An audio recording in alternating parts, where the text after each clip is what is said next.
Maayong adlaw sa inyo tanan. Kagyari man kita sa gihapon sa nasur nga bahin sang probinsya sang Iloilo. Mga 40 kilometros halin sa syudad sang Iloilo. Sa matahom kag historic nga banwa sang Miag-aw. Kag sa luyon naton amo ang pamoso nga Miag-aw Church. Kabalo-bala kamo nga ining banwa sang Miag-aw, isa na ka madinuagon kag madinalagon nga komunidad.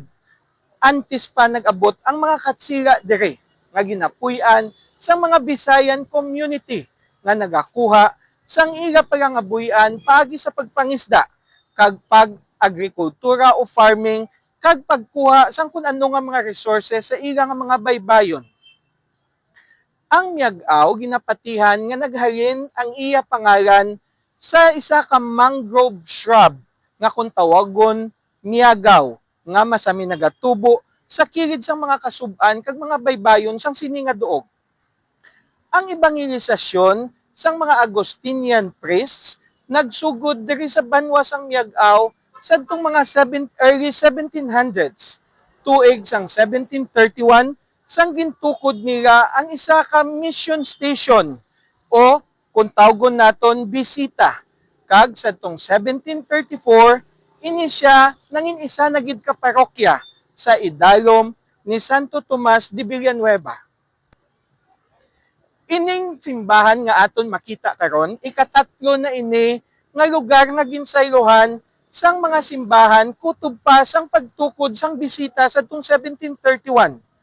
Ang nahaunagid nga lokal o lokasyon sang orihinal nga simbahan diri sa Miag-aw nahamtang dito sa kung tawgon nila Ubos, malapit sa baybayon, apang tungod sang mga Moro pirate attacks, ilabi na gid sadtong 1741 kag 1754 kung sa diin madako ang damage sa mga pumuluyo diri kag ang kahadlok nga gintuga sina, napilitan sila nga isaylo ang ila lokasyon sang ila simbahan sa kundiin karon nagatindog ining Miag-aw Church.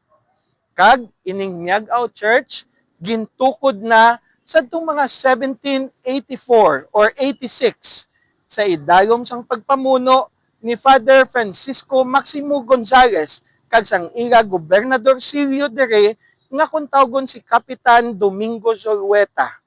Kag nahuman sadtong mga 1797 ini nga simbahan isa sa pinakamatahom, world famed kag nagapakita sang arkitektura sang tiyempo kolonyal sang mga katsira diri sa Pilipinas.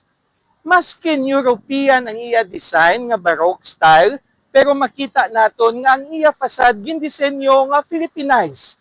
Makita naton si Saint Christopher and the Child Jesus sa idalom sang lubi. Kag sa tupad nila amo ang puno sang kapayas, kag sa pihak naman amo ang puno sang bayabas nga may mga bunga pa, nga very typical diri sa aton sa pungsod Pilipinas bilang isa ka tropical nga pungsod. Kag sa idalom, sa may ibabaw sang entrance, makita naton ang imahe ni Santo Tomas de Villanueva. Ining simbahan sang Miag-aw, tagaan na sang 1993 bilang isa ka UNESCO Heritage Church. Upod sa mga simbahan dito sa San Agustin Church sa Intramuros, dito sa Paway Church sa Ilocos Norte, kag sa Santa Maria Church sa Ilocos Sur. Kag diri sa Panay ang nagaisahanon nga UNESCO World Heritage Church kaupod sa tong tatlo nga ako na nalawag amo ang Miag-aw Church.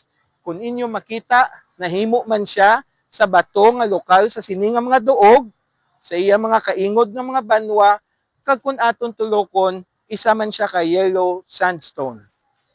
Para sa ihibalo sa mga Victoriasanon, ako, si Konsehal Dino Acuña, ang paryente sang masa.